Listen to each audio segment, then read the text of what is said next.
we do not run from problems, we actually dissect them, learn from them, and then walk away. This is your official invite to step into your ETL era. I am Nisha, your mindset coach, entrepreneur, and virtual bestie. Whether you are on your hot will walk, bossing up your business, or just sipping coffee in bed, this podcast is here to fuel your glow up with productivity hacks, mindset shifts, and intentional living. Ready to level up? Let's do this. Hey love, welcome back to It Kill Diary podcast. If you are listening to this in mid-January and thinking, wait, didn't the year already start? I just want you to know you are exactly where you need to be, and I'm recording this almost mid-January too. Not on January 1st, not at the midnight with, fireworks or dramatic resolution, but now when I actually feel ready. And if you felt weird on January 1st, if it didn't feel like the switch flipped, if you needed the time to emotionally close 2025 before touching 2026, welcome. You are not late, you are just honest because we are not robots. Sometimes the most powerful thing you can do is take your time because we are not machines. We don't reset overnight, we need the transition period. And today, this episode is about doing that properly. We need that transition. We are going to have the 3 episodes series for the transition, that transition exactly, where we are going to say proper goodbye to 2026 and do the plotting, planning, and everything you need for 2026 to make it best year yet. But before we plan 2026, before we dream, before we manifest, we need to close 2025 with intention, not avoidance. Let's talk about 2025 for a second. Everyone keeps saying this, and honestly, I feel it. 2025 was a weird year. Please tell me you agree with this. A lot of people are calling it a snake year, a year of shedding and uncomfortable growth, ending that didn't make sense at the time, or things falling apart so something else could be built. And when I look back, yeah, that tracks. And if you don't know why 2025 was a snake year, it's because of the number 9. It is based on the numerology, like 2 plus 2 plus 5, that is the 9. So it felt like the foundation work, not glamorous, not loud, not Instagram worthy. Like, I can assess to that. Like, my year was not Instagram worthy at all, even though I wanted to create the content, even though I wanted to post vlogs to the YouTube channel and so much more, but I just couldn't do it. It didn't felt like it. And now 2026 is being called a horse year, that is the year number 1, 2 plus 2 plus 6. So it means expansion, momentum, thriving, or movement. So the way I am approaching 2026 is going to be way more intentional, and I don't want to do this alone, so we are going to do it together. And I want to say this out loud because it matters. In 2026, It Girl Diary podcast will be with you 3 times a week. Yes, 3 times a week. You heard it right. Because this podcast is not just a content, it's going to be a companionship for you. It's going to be that virtual friendship because you are not doing your globe alone. You have a bestie in your ear, or soon you are going to watch her on YouTube. I'm not sure about it, but for now, you have your bestie in your ear. You have a community behind you. You can DM me, you can talk to me on Instagram, you can share your wins, your lows, your doubts. We are doing this year together, and one rule for this community, non negotiable: if you see another woman winning, you clap loudly, maybe louder than anyone else in that room. Because, as Taylor Swift said, there's a special place in hell for women who don't help other women. And, babe, we are not going down there. So we uplift, we support, we are going to celebrate each other, we are going to fix each other's crown. And by the end of 2026, I want to see your success stories, your globes, your dreams.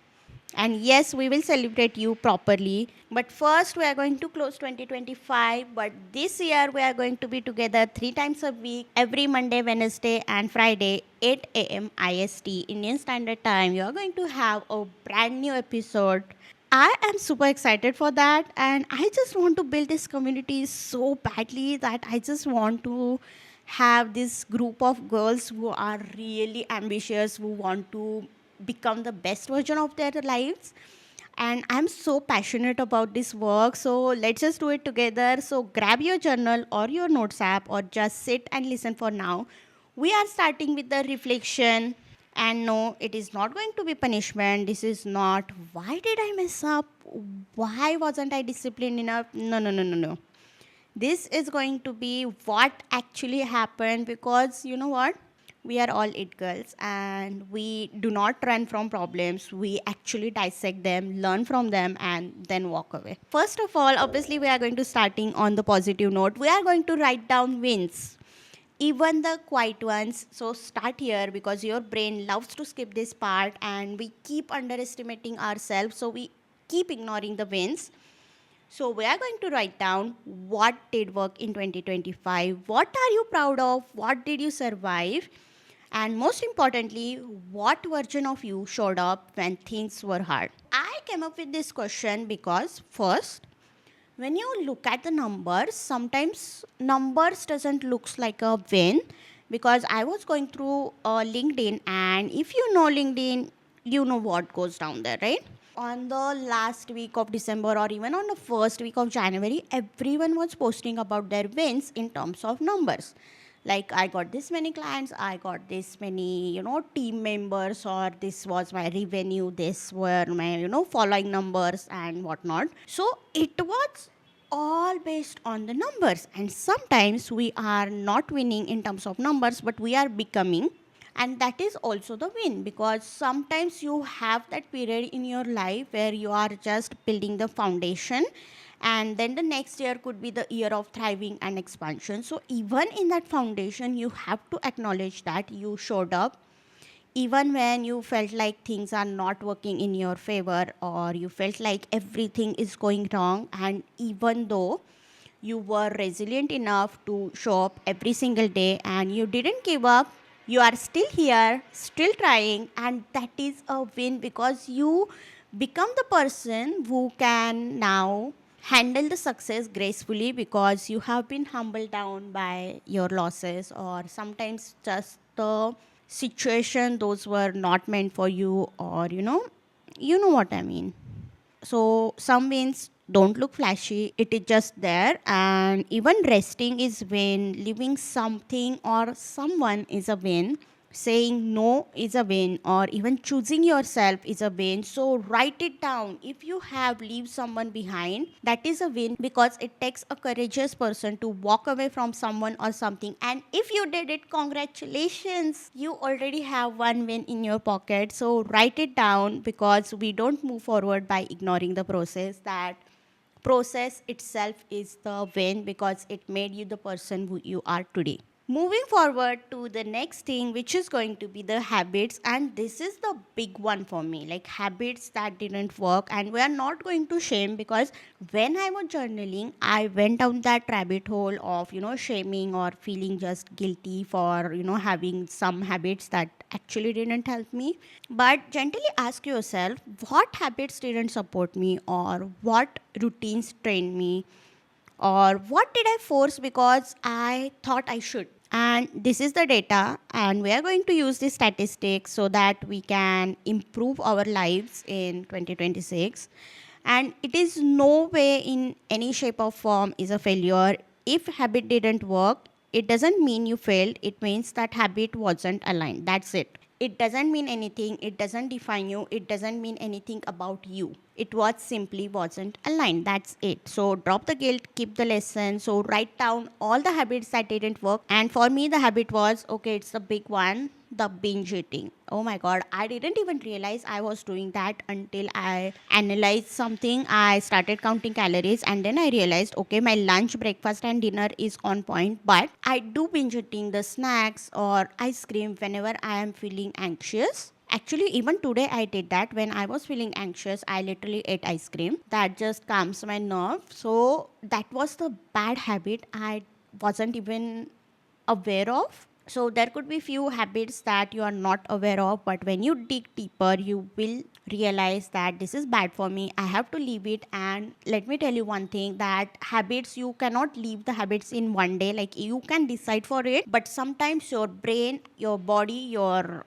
mind will trick you to go back to that habit. So you just have to be aware and be kind to yourself when you're going through that transition and the process. And next thing is, you have to write down things and people that didn't work out. I know this one can get emotional, like who or what didn't make it to the end of 2025. It could be friendship, situation, relationship, dreams, or even the version of you. Just let yourself acknowledge it, just soak it in, and some things leave because they have done their job, and holding on to them into 2026 would only slow you down. Here's what I mean, like they have done their job. I obviously compare it to the TV show. Like sometimes there is this one character that just shows up into the series just for 2 or 3 episodes, and that's it. It wasn't meant to live forever. It was just the character for 2 3 episodes, and once their plot is done, they go away. We close their chapter,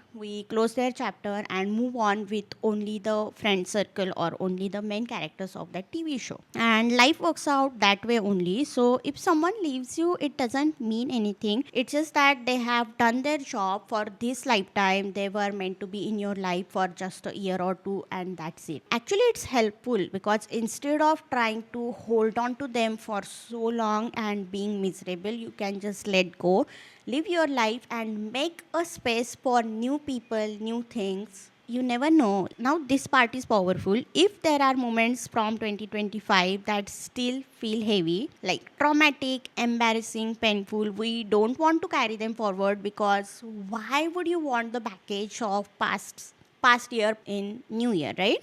So we are going to leave them, and this is where the Neville Goddard's revision method comes in. So let me explain it simply, and if you know manifestation, you know who Neville Goddard is. He taught about manifestation way long before, and his lectures are still available on Spotify or YouTube. You can just search Neville Goddard's lecture. They are amazing. You can learn so much from him. So here's this one method, that is the revision method. So revision is the act of simply reimagining a past event in a way that feels resolved, safe, or even empowering, so your subconscious releases it. Because your brain doesn't store time linearly, it stores the emotion. Because when you can experiment this even right now, like when you remember a memory, you feel it in your body. Suppose it was a happy memory, you can feel the emotion of happiness. Suppose it was a sad memory,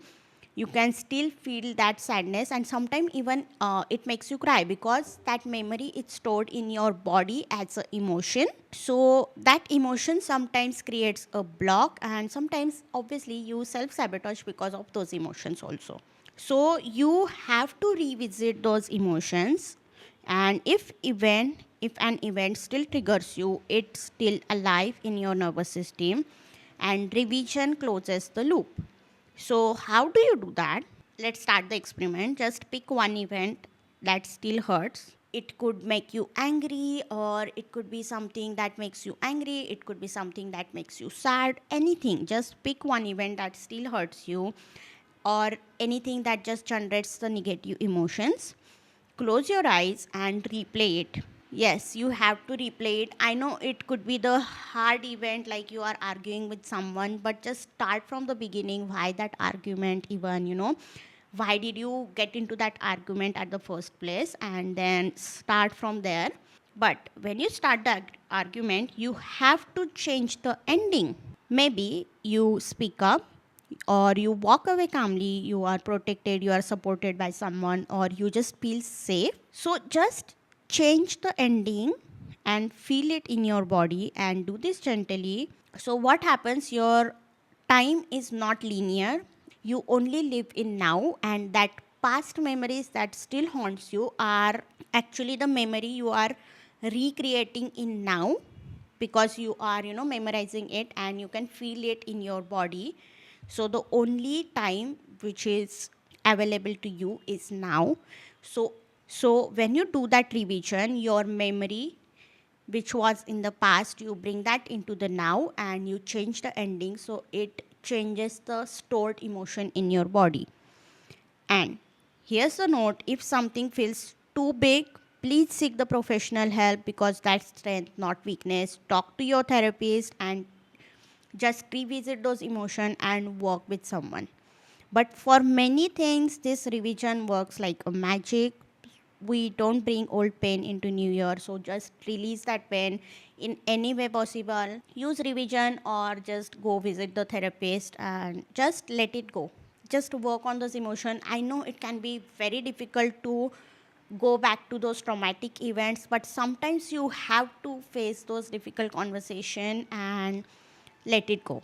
Now let's talk about goals. And not the new goals yet, just the old ones. Because for the new goals, we are going to have the entire new episode. Like the next episode in this series is going to be about new goals. But for now, we are going to talk about the old ones. So ask yourself, what goals did I have in 2025 that no longer feels aligned? Which ones feel forced? And which ones still light me up? And please remember, you are allowed to change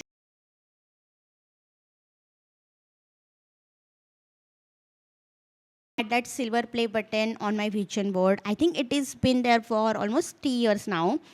And you know what? I still want it. In 2025, I didn't work on it because it wasn't a priority, but it is still my goal. I still feel excited to achieve that.